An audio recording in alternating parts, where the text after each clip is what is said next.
ભાજપ કાર્યાલય ત્યાં ખેસ પહેરીને બેઠા છો, શું નડે છે તમને? ગવર્મેન્ટ સર્વન્ટ છો કે નહીં તમે? તો ગવર્મેન્ટ અમારી છે કે નહીં? અમે લોકો છે કે નહીં? અમારી વસ્તુ તમને એક્સેપ્ટ નથી થતી?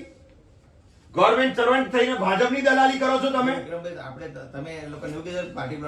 પાર્ટી પ્લોટ ને છોડ દો. બેનનું બેનર કેમ નહીં હટાવાતું? વિક્રમભાઈને છોડ દો. બેનનું બેનર કેમ નહીં હટતું તમારાથી? ઇનલીગલ મારા પાર્ટી પ્લોટ ની અંદર થી બેનર હટતું હોય તો બેનનું ઇનલીગલ બેનર કેમ નહીં હટતું? કયો જન્મ લેવાનો છે એની માટે? એવી રીતે થોડી હોતું હોય. તમે તમારી રીતે કહો, બોલો, કરાવડાવો. જમીન મિલકત કોમર્શિયલ ને કોમર્શિયલ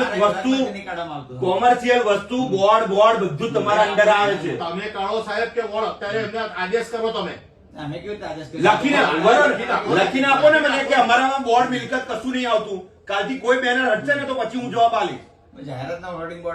હા તો લખીને આપો ને જાહેરાતના ના, એટલે લખીને આપો દિશા સૂચક બોર્ડ અમારામાં નથી આવતું.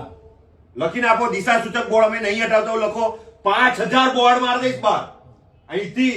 એક પણ હટાવ પછી મન ના કહેતા 10 લાખ ખર્ચો થશે કરી દઈશ, પણ દિશા સૂચક બોર્ડ હટાવવાની જવાબદારી તમારી છે.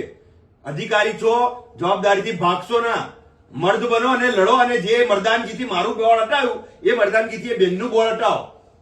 એ બે બોર્ડ નહીં હટે સાહેબ તો આ વસ્તુ હવે કોઈ સંજોગ શ્રીધર વ્યાસ જીવશે કે મરશે પણ એ બોર્ડ તમારે હટાવવું પડશે.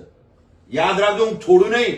બહુ દલાલી કરી તમે, બહુ બેનરો હટાયા તમે, લોકોના ઘરો તોડી નાખો છો રાત્રે બપોર દિવસે.